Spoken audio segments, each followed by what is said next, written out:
Vamos a continuar con lo que quedó pendiente, porque al fin de cuentas, la semana anterior no tocamos el tema.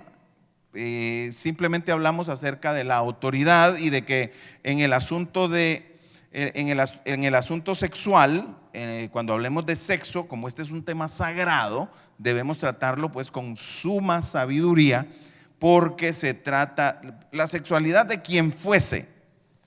Cualquier persona del mundo, con cualquier filosofía, pensamiento, creencia, idea, su sexualidad es sagrada. Es como el origen étnico de cada uno de ustedes. Eso es sagrado. Yo no me puedo burlar, nadie se puede burlar porque usted nació en las montañas de la libertad, allá en un departamento que se llama como allá. Nadie se puede burlar de eso porque el origen étnico de cada persona es sagrado. Usted no tuvo ocasión de escoger dónde nacer ni quiénes iban a ser sus padres. Entonces, por ahí puede usted deducir las cosas de que en el asunto sexual es igual. Es igual. Como cristianos, nosotros nos sujetamos, y fue lo que hablamos la semana anterior, a lo que dice este libro, lo que dice la Biblia. Entonces, si yo tengo alguna idea diferente y vengo a Cristo, entonces yo estoy supuesto a rendirme, traer mis ideas, mis filosofías, mis supuestas verdades, todo mi sistema de pensamiento, my world view, como le podríamos decir, mi cosmovisión, tengo que traerla y rendirla ante Cristo Jesús y decirle: Señor Jesús, aquí está mi cosmovisión, por favor renuévala, porque creo que tiene grietas y problemas. Y de eso hablamos la semana anterior, como en el capítulo 18 del libro de Jueces comienza diciendo: en ese tiempo no había rey en Israel.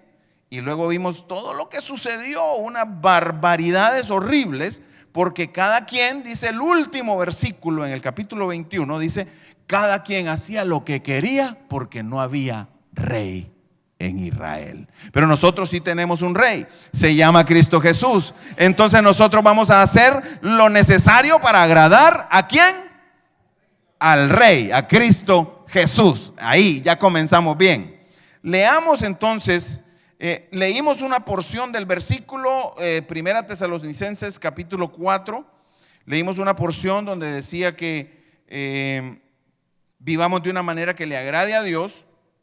Ya viven de esa manera, los animamos a que sigan haciéndolo aún más. Verso 2, recuerden lo que les enseñamos por la autoridad del Señor Jesús. Es por la autoridad de Jesús, por reverencia a Cristo Jesús, que vamos a hacer lo que necesitemos hacer en nuestra sexualidad, en la sexualidad de nuestra familia. Vamos a enseñarle a nuestra familia, a nuestros hijos, por la autoridad del Señor Jesús en nuestra vida. Entonces, vimos cómo se nos pide ahí, dice, recuerda, verso 3, la voluntad de Dios es que sean santos. Entonces, aléjense de todo pecado sexual. Luego les dije y los envié a leer el capítulo 18 del libro de Levítico. No sé si alguien lo leyó, pero ahí hay muy específicamente redactado, dictado, y yo podría decir que demasiado explícito, qué hacer y qué no hacer en cuanto a la sexualidad. Si se tuvo que hacer así de explícito, creo que fue porque ya venían haciendo cosas que no se podían hacer basado en la autoridad de Cristo Jesús.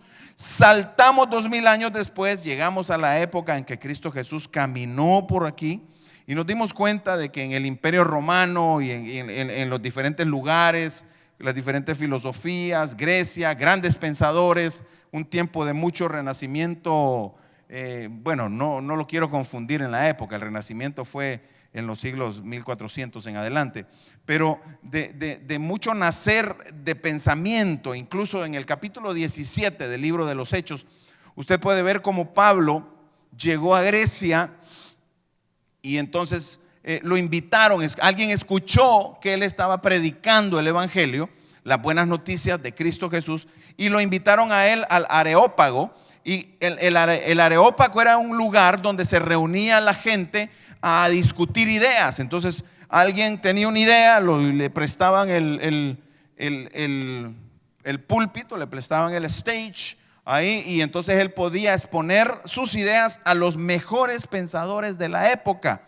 Hoy en día es muy difícil porque hay tantos pensadores en diferentes países del mundo y pues pocas veces se reúnen a discutir estas ideas, pero le dieron la oportunidad a Pablo y Pablo comenzó a expresar las ideas del Evangelio de Cristo Jesús en el Areópago. Y pues dice ahí en ese capítulo 17 que muchos de los que no creían, que tenían otras filosofías, porque habían unos que no creían en la resurrección de los muertos, pero Pablo les habló claramente de que Cristo Jesús había resucitado. Y entonces, ¿cómo se llama? Ahí se centró la discusión y dice que muchos creyeron, y cuando terminó su exposición, muchos vinieron a decirle: queremos que nos continúes enseñando acerca de eso. Y en diferentes lugares del imperio romano, porque era un imperio que duró por miles de años y era tan grande que ellos iban imponiendo la filosofía de pensamiento, era la filosofía greco-romana. Había mucha mitología y bastantes tipos de creencias, diferentes dioses. Ellos eran muy abiertos a estas cosas y decían: bueno, tal cosa, bueno, la otra, ¿a ti te parece buena idea esa? Bueno, dale, practícalo, dale, hazlo, dele, usted hágalo. Y después viene y nos cuenta los resultados. Era como unos estudios sociológicos que se hacían entre ellos mismos y se contaban los resultados. Y bueno, en toda esta situación, usted ve cómo había un gran comercio entre las diferentes ciudades, los diferentes puertos de la época.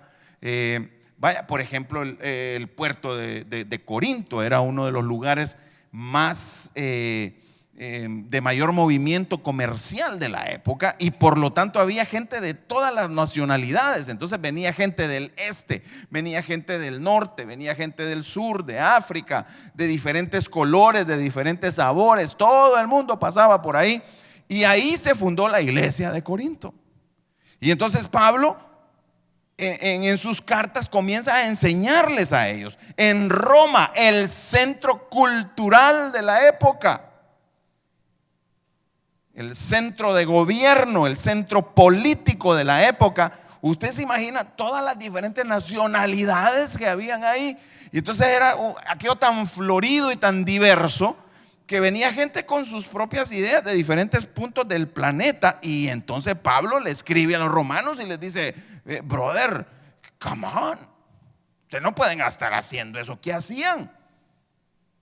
Miren, vamos a poner unas pocas no condiciones, no reglas, porque la verdad es que, las reglas a veces, no sé, mucha gente dice: las reglas se hicieron para romperse, dice. Pero yo puedo ver y me doy cuenta cuando Pablo le escribe a los tesalonicenses y les dice todo esto. ¿Se acuerdan que lo leímos? Y dice: nunca hagan daño, verso 6, ni engañen a otro creyente en este asunto, teniendo... Mire cómo le escribe, le está escribiendo a la iglesia. Es la iglesia de los tesalonicenses. Le dice en el verso 6, Primera Tesalonicenses 4:6: nunca hagan daño ni engañen a otro creyente en este asunto, teniendo relaciones sexuales con su esposa, porque el Señor toma venganza de esos pecados. Clarito le llamó pecado al adulterio. ¿Ok? Y habla de la fornicación. Y dice: vivan en santidad, denle honor a Dios. Dice en el verso 5: no en pasiones sensuales como viven los paganos, que no conocen a Dios ni a sus caminos. O sea, en aquella época era como hoy. Era un degenerio, fuera de Dios, fuera de Cristo. Esa es una palabra que no es correcta, pero es como un coloquio mío personal. No crean que está en el diccionario de esa manera, pero era en forma exagerada. La gente hacía lo que le parecía. lo que creía que estaba bien. Y más que todo, no lo que creía. Ve cuando dice que habla de pasiones sensuales. Hacían lo que sentían. Entonces, a veces hacer lo que se siente, la mayor parte de las veces, no es lo correcto. Cuando tú tomas decisiones y quieres que sean decisiones buenas, necesitas pasarlas por un proceso de chequeo. Necesitas chequear tus decisiones. Dice, el primer chequeo y el principal que creo que podría yo recomendarte es que te preguntes: esta decisión, esto que voy a hacer, este asunto al que me voy a meter, ¿honra a Cristo Jesús? Y yo creo que ahí ya se filtró el 99% de las cosas malas si lo colocas de esa manera, y tú puedes entonces tomar una muy buena decisión. Y la estás tomando guiado por el Espíritu, que es el que trae el conocimiento de Dios, que es el que te da el discernimiento de lo bueno y de lo malo, pero más que todo el conocimiento del bien que ahora hay en ti. Porque antes dice, había maldad en ti. Entonces, cuidado con las decisiones emocionales. Me llega quizá una pareja y me dice: pastor, nos peleamos con mi esposa, bla, bla, bla, bla, bla, bla, hoy la dejo. Digo: amado, amada, decisiones en medio del dolor no recomendables. Amado, amada, decisiones en medio de la amargura no recomendables. Amado, amada, decisiones en medio de la ira no recomendables. Así que enfríe bien la cabeza y luego toma la decisión guiado por el Espíritu. Dígale que está a su lado: cuidado con las decisiones emocionales. Está aprendiendo mucho el día de hoy usted, creo. Entonces, ¿cómo se llama? Pablo le escribe a estas iglesias, le escribió a los corintios, les habló de asuntos pero bastante explícitos en cuanto a lo que es la sexualidad. Le escribió a los tesalonicenses, como lo vemos aquí. Dice el verso 7: Dios nos ha llamado a vivir vidas santas, y lo repite, no impuras. Por lo tanto, todo el que se niega a vivir de acuerdo a estas reglas no desobedece a los humanos, sino que rechaza a Dios, quien es el que da el Espíritu Santo. ¿De acuerdo? Hasta ahí ya nosotros ya lo discutimos. Ahora, yo te quiero leer como pasaba de todo en aquel tiempo, igual que hoy, usted tiene ciudades, gobierno, gobernadores de estado, incluso a nivel federal hay leyes que están avalando comportamientos que están claramente definidos en la Biblia que no se puede. No se puede, dice. Entonces, ¿ahí qué toca? Bueno, si es tu idea, si es tu filosofía, si es tu creencia, necesita evaluarla a la luz de la Escritura y rendirte realmente a Cristo Jesús y tomar una decisión diferente. Pero mire, era tan explícito que si hay niños menores de 49 años, yo quiero que les tape los oídos. Le voy a leer el libro de 1 Corintios capítulo 6. Le hablé de los corintios, ¿verdad? Le hablé de los romanos. Dice así: ¿No sabéis que vuestros cuerpos son miembros de Cristo? ¿Quitaré pues los miembros de Cristo y los haré miembros de una ramera? De ningún modo. ¿Usted está leyendo conmigo? Yo lo quiero decir, estas amonestaciones no son para la gente incrédula. ¿Ok? Estas amonestaciones son para los creyentes.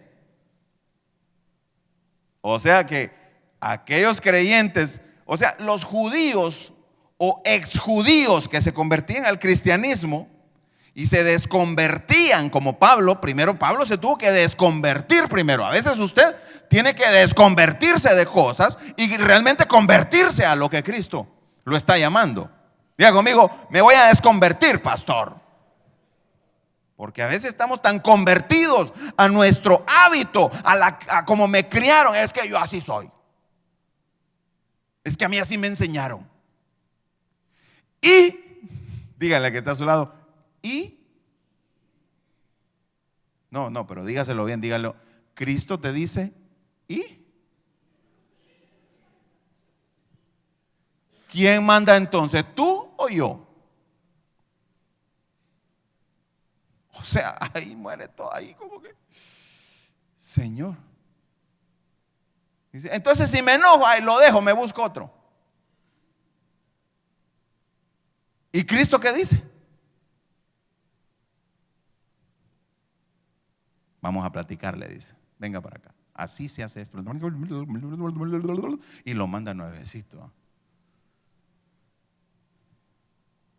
Hay situaciones, y no vamos a hablar ahorita del divorcio yo creo que necesitamos un evento de matrimonio ya en este mes de agosto, ¿verdad, hermanos? ¿Quiénes están dispuestos? En el mes de agosto tenemos evento de matrimonios. La próxima semana, con el arranque de avivamiento, le damos la fecha para que se registre. Va a tener que pagar. Dígale que está a su lado, invierta en mí, dígale. Dígale a su pareja, a su matrimonio, invierte en mí, dígale. Entonces, lo que quiero que quede claro es que estas enseñanzas, estas cartas, no se las mandaron al Parque Central, al alcalde, al emperador. No, eran cartas para los creyentes. Quiere decir que había un rollo, no, en la iglesia. Mire cómo les explica Pablo. Sus cuerpos, les dice en el verso 15, 1 Corintios 6. Sí, eso ya lo leímos. ¿Quitaré los miembros de Cristo y los juntaré con una ramera? De ninguna manera. ¿O no sabéis que el que se une con una ramera se hace uno con ella? Porque dice, los dos serán una sola carne. Verso 18, léalo en voz alta conmigo, diga conmigo. Huya de la fornicación, le dice. Porque hoy en día, es que la otra es una traducción moderna para el lenguaje moderno que se habla, pero me parece que a veces se pasan. Y no es que la critique, se entenderá mejor para ciertas cosas, pero cuando es al pecado, hay que regresarse un poquito, unos cuantos días. Y 1960, la fornicación. La palabra en griego es porneo. ¿Sabe qué? ¿De dónde sale la palabra pornografía? De porneo.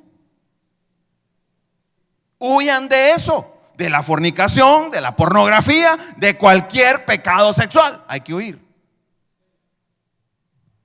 Diga conmigo, ay, pastor.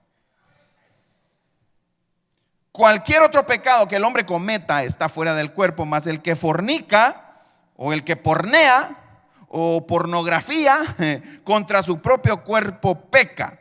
¿Ignoras que tu cuerpo es templo del Espíritu Santo? Diga conmigo, no, pero respira. Okay. El cual está en vosotros, o sea, en ustedes, ahí sí le voy a poner la traducción más nueva. El cual está en ustedes, el cual tenéis de Dios, o sea, Dios te lo puso ahí, y que no sois vuestros, ya no te perteneces a ti mismo. Ahí sí, si quieres darle vuelta. O ignoran que tu cuerpo es templo del Espíritu Santo. 2 veces lo dice. Dígale que está a su lado y tóquele en el hombro así con una sonrisita, ¿cómo se llama? Macabra. Dígale, ay papá, tu cuerpo es templo del Espíritu Santo. Dígale. Be careful, my friend. Be careful, my friend. Dígale. Entonces, ¿por qué será que le mandó esa carta a los corintios? ¿Será que tenían su clavito con respecto a este tema? Diga conmigo, sí, claro. Y alguien tenía que hablarlo y lo hizo el apóstol Pablo. Ahora, con los romanos, es que Roma era la capital del sol. Era la Nueva York de aquellos tiempos. Ahí no dormían, hermano. Y no habían inventado la electricidad, pero a pura candelita. Tenían discoteca con candelita aquellos. Sí, seguro, con fogatas. En la mañana todos llena la nariz de humo. A saber qué andarían haciendo. Mire lo que le dice a los Romanos, capítulo 1, verso 22. Dice así: y esto se lo escribe no a los romanos de Roma. Yo quiero pedirle, si alguien que está viendo este video se siente aludido, yo te quiero preguntar: si eres cristiano, creyente y el Espíritu Santo ya está en ti, y le pediste perdón a Cristo por tus pecados, y decidiste seguirlo para ser su discípulo, ahí sí date por aludido, porque es para ti, es para los creyentes de Roma. Pero no fue esto que voy a leer, no es para ningún incrédulo. Si no crees en Cristo, si no estás de acuerdo con la iglesia de Cristo, esto no es para ti. You're off the hook. You don't have anything to do with this. We're not condemning anybody. We're not saying you're wrong. Nobody. But if, no estamos diciendo que la gente está equivocada, ni condenando a nadie, ni señalando a nadie. Dios guarde. Les amamos a todos por igual, por mandamiento de Cristo. Porque igual que al peor pecador, puede ser cualquiera el pecado, puede ser asesino, puede ser ladrón, puede ser cualquier pecado, y Dios nos ama igual a todos. Toque a alguien y dígale: Dios te ama igual. Arrepiéntete, sí, dígale, pero Dios te ama igual. Entonces, lo que falta aclarar a veces en las iglesias, cuando leemos este tipo de porciones de la Biblia que son bastante controversiales en este tiempo. Pero Pablo, imagínense las leyes de aquel tiempo, él era abogado, él se preocupó por parafrasear bien todo esto de una manera que sonara legal, válida. ¿Para quiénes? Para los miembros de la iglesia de Cristo Jesús. Entonces, escúchenlo los miembros de la iglesia de Cristo Jesús y tómenlo a pecho. Digan: wow, sí, yo tengo que regirme por esto. Pero el resto, tranquilo. Ahora, cuando te conviertas a Cristo, entonces va a haber que comenzar a hacer ciertos cambios, cambiar ciertos hábitos, ciertas filosofías, ciertas maneras de pensar, ciertas maneras de creer. Por eso dice Romanos 12:2, que crezcas por medio de la renovación de tu mente. Que no hagas lo que el mundo hace, no te conformes a lo que el mundo hace, sino que renueves tu mente y tu manera de pensar, y cambiará tu manera de vivir. Qué hermoso es Cristo. Ahora leamos Romanos capítulo 1, verso 22. Dice: algunos, dice, profesando ser sabios, se hicieron necios y cambiaron la gloria de Dios incorruptible en semejanza de imagen de hombre corruptible, de aves, de cuadrúpedos y de reptiles. Está hablando acerca de los ídolos, las imágenes y los dioses que se hacían, la mitología. Él entra poco a poco y le está hablando a los creyentes, ¿ok? Y les dice: por lo cual también Dios los entregó a la inmundicia en la concupiscencia de sus corazones, de modo que deshonraron entre sí sus propios cuerpos. Entonces va poco a poco Pablo narrando que empieza por idolatría, empieza por desobediencia y termina en contaminar su propio cuerpo. Deshonra su propio cuerpo, ya que cambiaron. Mire lo que dice: y cambiaron la verdad de Dios por la mentira, honrando y dando culto a las criaturas antes que al Creador. Ve que todo comienza por idolatría. A usted le cree más a alguien creado que viene con una filosofía que al Creador. Entonces ahí comienza el problema. Dice: bueno, ustedes ya me imagino que lo terminaron. El cual es bendito por los siglos. Y digan conmigo: 26. Y por eso Dios, cuando hay tanta idolatría, Dios quita la cobertura. Y mire lo que sucede. Dice: Dios los entregó. Dijo: no, yo no tengo nada que ver con ustedes. Ustedes hagan lo que quieran. Cuando quieran regresen a mí. Dice: y los entregó a pasiones vergonzosas, pues aún sus mujeres cambiaron el uso natural por el que es contra la naturaleza. 27. Y de igual modo también los hombres, dejando el uso natural de la mujer, se encendieron en su lascivia unos con otros, cometiendo hechos vergonzosos hombres con hombres y recibiendo en sí mismos el premio, la retribución debida a su extravío, a la grave equivocación. 28. Y como ellos no aprobaron tener en cuenta a Dios, Dios permitió que la mente no se pudiera renovar y los dejó así. Dice, les entregó una mente reprobada para hacer cosas que no convienen. Hay cosas que no te convienen. Toque al que está a su lado y dígale, hay muchas cosas que no te convienen. Mire, hay una disertación de Pablo. Ay, se me va el libro, me sé como el capítulo. Yo lo he hablado con muchos jóvenes, con mucha gente que me viene a preguntar, pastor, ¿hasta cuándo? Ya vimos lo que hasta dónde me acerco al pecado, ¿verdad? Pero hay otro tipo de decisiones que se basan prácticamente en ellos mismos y la persona no ve más allá. Entonces yo los traigo a aquel versículo que dice, todo me es lícito, pero no todo me conviene. Dígale que está a su lado, yo puedo hacer todo, pero no todo me conviene. Aquí dice, no todo conviene. Después dice, todo me es lícito, pero no todo edifica. Entonces yo le digo a las personas con respecto a otras cosas, no me puedo desviar, no hay tiempo, pero volvamos aquí, pueden buscar ese versículo, busque todo me es lícito, pero no todo me conviene, todo me es lícito, pero no todo edifica. Lea todo el contexto y es una manera, pero muy buena, de tomar cierto tipo de decisiones bien críticas que creemos, principalmente cuando crees que no le estás haciendo daño a nadie. Cuando tú dices, sí, pero si yo me hago eso, o si yo tomo aquello, o si yo me arranco lo otro, o si yo me puyo o lo que sea, ¿cómo se llama? Son cosas que está bien. Tú dices, yo lo hago y no le estoy haciendo daño a nadie. Pero luego viene la explicación en ese contexto de que realmente necesitamos considerar al resto, principalmente los nuevos en la fe.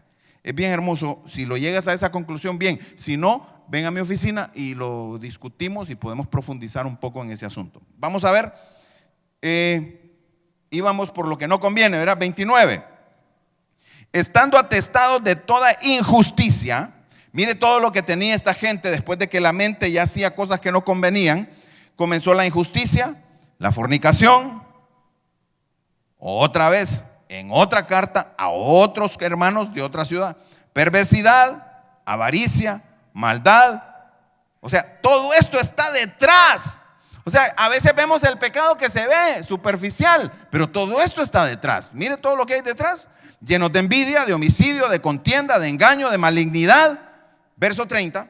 Murmuradores, detractores, aborrecedores de Dios, injuriosos, soberbios, altivos, inventores de males, desobedientes a los padres, necios, desleales, sin afecto natural, implacables, sin misericordia. Hermano, todo esto está detrás. Quienes, habiendo entendido el juicio de Dios, que los que practican tales cosas son dignos de muerte, no solo las hacen, sino que también se complacen con los que las practican. Dígale que está a su lado, ay, tremendo Dios. Entonces estamos insensibilizados totalmente en este siglo, porque puede ser que aún tú, siendo creyente, comiences a ver cualquier tipo de estas prácticas y no te moleste. Más bien te empiezan como que a gustar. Ah, es arte, dice. Una nueva expresión del arte. Porque en nombre del arte han hecho unas, hermanos. El arte es hermoso. Lo promocionamos, lo promovemos, lo amamos. Pero, hermano, todo tiene el límite que dice, todo me es lícito, pero no todo me conviene. todo me es lícito, pero no todo me edifica. Entonces,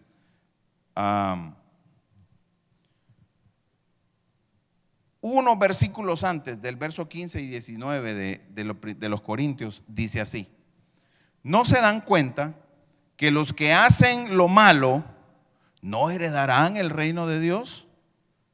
No se engañen a sí mismos. Los que se entregan al pecado sexual, no dice cuál, dice cualquiera. A veces en este siglo hay cristianos que señalan un pecado sexual, señalan el otro. Y no se trata de señalar a nadie, no se trata de juzgar a nadie. Se trata de que tú mismo estés en este orden y digas: ¿saben qué? Voy a honrar a Dios. Y con ciertas personas, entonces tú tienes que ganarlos para Cristo. Y luego les necesitas hacer la introducción a la Biblia, ¿verdad? Y comenzarles a enseñar y a discipular. Y quizá, como los creyentes de Corinto, de Tesalonia y de Roma, vendrán a los pies de Jesús y dirán: sí, voy a cambiar mi manera de pensar, voy a renovar mi mente, y entonces conoceré la voluntad de Dios, que es buena, agradable y perfecta.